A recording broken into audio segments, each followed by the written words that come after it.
അപ്പോൾ ഫ്രണ്ട്സ്, നമുക്ക് ഇതേപോലത്തെ ഒരു വീഡിയോ എഡിറ്റ് ചെയ്യാനായിട്ട് നമ്മൾ capcut ഓൺ ആക്കിയതിന് ശേഷം നമ്മൾ എഡിറ്റ് ചെയ്യാൻ ഉദ്ദേശിക്കുന്ന വീഡിയോ ആഡ് ചെയ്ത് കൊടുത്തതിന് ശേഷം ആ വീഡിയോ ക്ലിക്ക് ചെയ്തിട്ട് അതിൽ അഡ്ജസ്റ്റർ എന്നുള്ളൊരു ഓപ്ഷൻ സെലക്ട് ചെയ്തിട്ട് അതിൽ ഗ്രാഫ് സെലക്ട് ചെയ്തിട്ട് ആ ഗ്രാഫിൽ നമ്മൾ ഇപ്പോൾ ഞാൻ അഡ്ജസ്റ്റ് ചെയ്യുന്ന പോലത്തെ ഒരു അഡ്ജസ്റ്റ്മെൻറ്റ് കറക്റ്റാക്കി ഒന്ന് സെറ്റാക്കി കൊടുക്കുക. വേറെ ഒന്നും ചെയ്യേണ്ട. നമ്മൾ കറക്റ്റായിട്ട് ഈ ഗ്രാഫ് ഞാനിപ്പോൾ ഇവിടെ അഡ്ജസ്റ്റ് ചെയ്യുന്ന പോലെ നിങ്ങളും നിങ്ങളുടെ വീഡിയോയിൽ കറക്റ്റായിട്ടൊന്ന് അഡ്ജസ്റ്റ് ചെയ്ത് കൊടുക്കുക.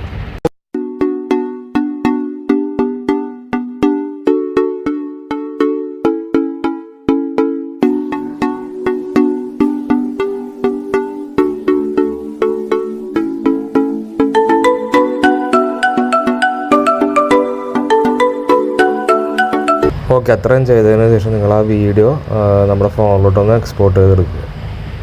അതിനുശേഷം നമ്മൾ വീണ്ടും ഫസ്റ്റ് ആഡ് ചെയ്ത സാധാ വീഡിയോ വീണ്ടും ഒന്നുകൂടെ ആഡ് ചെയ്തതിന് ശേഷം നമ്മൾ ഓവർലേ എന്നുള്ളൊരു ഓപ്ഷൻ സെലക്ട് ചെയ്തതിന് ശേഷം നമ്മൾ നേരത്തെ എഡിറ്റ് ചെയ്ത് വെച്ച ആ വീഡിയോ ഇതിൻ്റെ മുകളിലോട്ട് ജസ്റ്റ് നമ്മളൊന്ന് ആഡ് ചെയ്ത് കൊടുത്തിട്ട് കറക്റ്റ് സ്ക്രീനിൽ ഒന്ന് ഫില്ല് ചെയ്ത് വെക്കുക.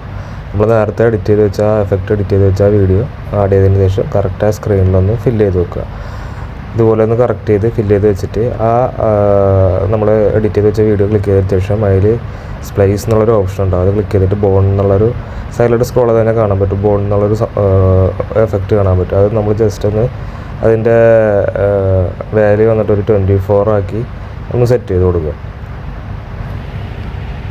ഓക്കെ, ഒന്നുകൂടെ നമ്മൾ ആഡ് ഓവർലേ എന്നുള്ളൊരു ഓപ്ഷൻ സെലക്ട് ചെയ്തിട്ട് നമുക്കതിൽ സ്റ്റോക്ക് വീഡിയോസ് എന്നുള്ളൊരു ഓപ്ഷനിൽ ആ വൈറ്റ് സെലക്ട് ചെയ്തിട്ട് ആ വൈറ്റ് നമ്മുടെ വീഡിയോൻ്റെ ഫുൾ ലെങ്ത് വരെ ഒന്ന് സെറ്റ് ചെയ്ത് കൊടുക്കുക. അതേപോലെ സ്ക്രീനിലൊന്ന് ഫുള്ളായി കൊടുത്തിട്ട് ആ വൈറ്റിൽ ഒന്ന് ക്ലിക്ക് ചെയ്തതിന് ശേഷം ഓവർലേ സെലക്ട് ചെയ്തതിന് ശേഷം അതിൻ്റെ വാല്യൂ വന്നിട്ട് 84 ആക്കിയിട്ട് കൊടുക്കുക.